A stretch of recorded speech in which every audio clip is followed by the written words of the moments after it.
Halo, Assalamualaikum warahmatullahi wabarakatuh. Kembali lagi di channel YouTube KKN 48 Salopalai. Kali ini KKN tematik 48 Cluster Lingkungan dan Energi akan menyajikan video terkait pengolahan ikan payus atau bandeng laki menjadi amplang di salah satu kelompok UMKM Desa Salopalai, Kecamatan Muarabada, Kabupaten Kutai Kartanegara. Desa Salopalai mempunyai luas tambak kurang lebih 100 hektar. Tambak tersebut ada yang berada di dalam kawasan mangrove dan ada juga di luar kawasan mangrove. Petambak sendiri sudah bisa mengolah bagaimana keterkaitan mangrove dan tambak, atau biasanya disebut dengan tambak ramah lingkungan. Petambak sendiri menanam pohon mangrove tersebut di dalam tambaknya, sehingga mangrove tersebut secara tidak langsung dilestarikan. Banyak masyarakat bermata pencaharian sebagai petambak.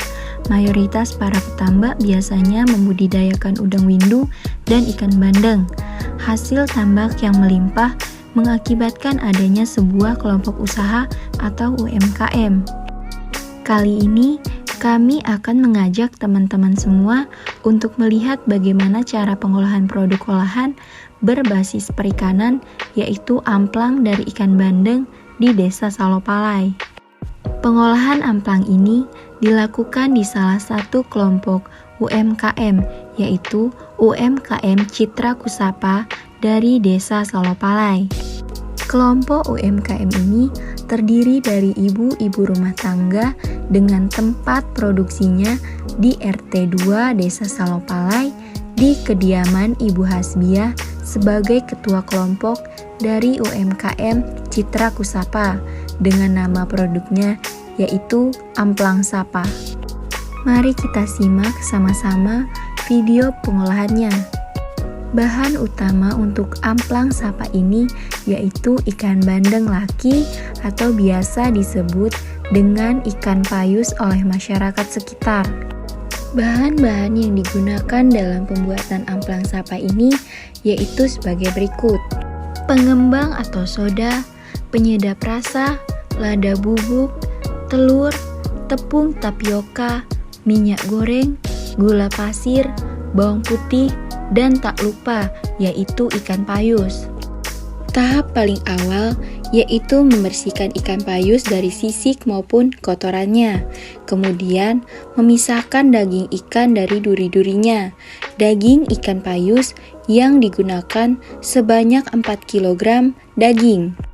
Tahap selanjutnya yaitu persiapan bahan-bahan. Bahan ditimbang sesuai dengan takaran yang sudah ditentukan. Pertama, telur dan gula yang sudah ditimbang dimasukkan ke dalam baskom berukuran besar, kemudian diaduk menggunakan mixer sampai mengembang. Selanjutnya, bawang putih dihancurkan menggunakan blender dengan menambahkan adonan telur dan gula yang sudah mengembang secukupnya.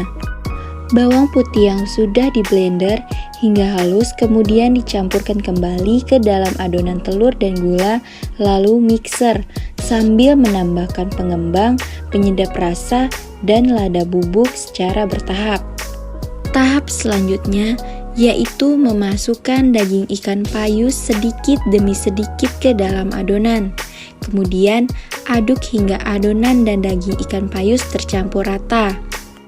Adonan tersebut di blender kembali agar daging ikan payus hancur dan halus. Setelah selesai, adonan dimasukkan ke dalam baskom besar lainnya untuk dicampur dengan tepung tapioka sebanyak 4 kg. Penambahan tepung tapioka dilakukan secara bertahap agar tepung dan adonan ikan payus tercampur rata. Setelah itu, adonan dibagi-bagi lagi untuk diuleni sampai adonan menjadi kalis. Setelah adonan kalis, langkah selanjutnya yaitu pembentukan adonan. Pembentukan adonan yaitu dengan cara menggulung-gulung perlahan sampai berbentuk memanjang. Adonan yang sudah dibentuk memanjang, kemudian dipotong menggunakan gunting dengan bentuk segitiga. Tahap berikutnya yaitu tahap penggorengan. Minyak goreng dimasukkan ke dalam wajan yang sudah disediakan. Minyak yang dipakai dalam jumlah banyak karena adonan amplang akan mengembang. Tahap penggorengan ini dilakukan kurang lebih memakan waktu 30 menit untuk benar-benar matang sempurna. Selanjutnya, amplang yang sudah matang diangkat dan ditiriskan untuk menghilangkan minyaknya. Amplang yang sudah matang didinginkan sebelum masuk ke tahap pengemasan. Amplang yang sudah dingin kemudian ditimbang dengan berat yang sudah ditentukan. Setelah itu, amplang yang sudah ditimbang dimasukkan ke dalam kemasan, lalu dipres.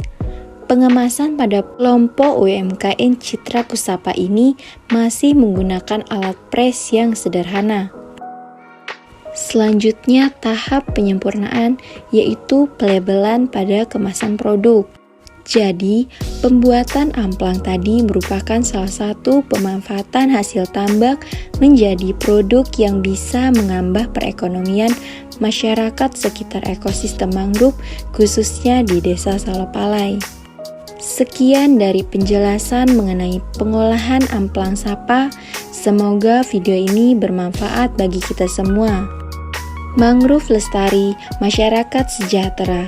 Sampai jumpa di video-video selanjutnya di YouTube KKNT 48 Salopalai.